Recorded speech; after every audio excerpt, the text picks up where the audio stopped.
প্রিয় অষ্টম শ্রেণীর শিক্ষার্থীরা, শুভেচ্ছা নিও। আজকে আমি তোমাদের বিজ্ঞান বিষয়ের নতুন বই থেকে ষষ্ঠ অধ্যায় পরমাণুর গঠন এর ৬৪ পৃষ্ঠা থেকে সংক্ষিপ্ত উত্তর প্রশ্নের সমাধান করে দেব। প্রথমে তোমাদের বলবো, যারা আমার চ্যানেলটি সাবস্ক্রাইব করো নাই তারা আমার চ্যানেলটি সাবস্ক্রাইব করবে এবং আমার সাথে থাকবে। তাহলে চলো আমরা ক্লাস শুরু করি।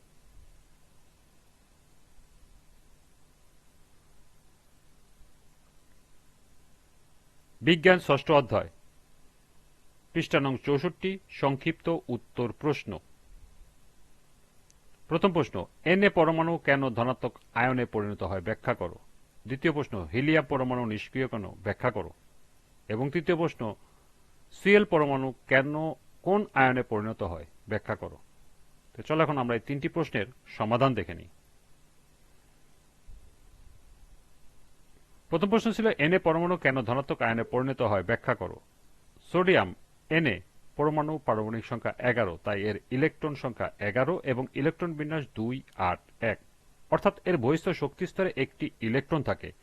পরমাণু সাধারণত স্থিতিশীল হওয়ার জন্য নিকটবর্তী নিষ্ক্রিয় গ্যাসের মতো পূর্ণ ইলেকট্রন বিন্যাস বা অ্যাক্টেট গঠন করতে চায়, তাই পরমাণু এন-এ পরমাণু তার বহিস্থ শক্তি স্তরে একটি ইলেকট্রন ত্যাগ করে, অর্থাৎ এন এর থেকে এন-এ প্লাস আর প্লাস একটা ইলেকট্রন অর্থাৎ ই মাইনাস।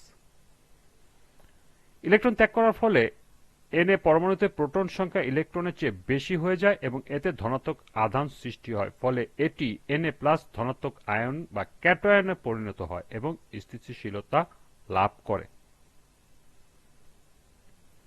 দ্বিতীয় প্রশ্ন ছিল, হিলিয়াম পরমাণু নিষ্ক্রিয় কেন ব্যাখ্যা করো। হিলিয়াম বা এইচই একটি নিষ্ক্রিয় গ্যাস, এর পারমাণবিক সংখ্যা 2 এবং ইলেকট্রন বিন্যাস 2, অর্থাৎ এর প্রথম শক্তি স্তরে সম্পূর্ণ পূর্ণ থাকে। প্রথম শক্তি স্তরে সর্বাধিক 2টি ইলেকট্রন থাকতে পারে এবং হিলিয়ামের ক্ষেত্রে এই স্তর পূর্ণ হওয়ায় এটি খুবই স্থিতিশীল, ফলে হিলিয়ামকে স্থিতিশীল হওয়ার জন্য অন্য কোনো ইলেকট্রন গ্রহণ বা ত্যাগ করার প্রয়োজন হয় না। এই কারণে হিলিয়াম অন্য মৌলের সাথে সহজে রাসায়নিক বিক্রিয়ায় অংশগ্রহণ করে না এবং একে নিষ্ক্রিয় গ্যাস বলা হয়। তৃতীয় এবং শেষ প্রশ্ন ছিল, সিএল পরমাণু কোন আয়নে পরিণত হয় ব্যাখ্যা করো। ক্লোরিন বা সিএল পরমাণুর পারমাণবিক সংখ্যা 17, তাই এর ইলেকট্রন বিন্যাস 2, 8, 7, অর্থাৎ এর বহিস্থ স্তরে 7টি ইলেকট্রন থাকে। স্থিতিশীল অ্যাক্টেট গঠন করার জন্য সিএল পরমাণুর আরও একটি ইলেকট্রন প্রয়োজন, তাই এটি একটি ইলেকট্রন গ্রহণ করে। সেক্ষেত্রে সিএল প্লাস একটি ইলেকট্রন গ্রহণ করলে সিএল মাইনাস। ইলেকট্রন গ্রহণ করার ফলে সিএল পরমাণুতে ইলেকট্রনের সংখ্যা প্রোটনের চেয়ে বেশি হয়ে যায় এবং এতে ঋণাত্মক আধান সৃষ্টি হয়, ফলে এটি সিএল মাইনাস ঋণাত্মক আয়নে বা অ্যানায়নে পরিণত হয় এবং স্থিতিশীলতা লাভ করে।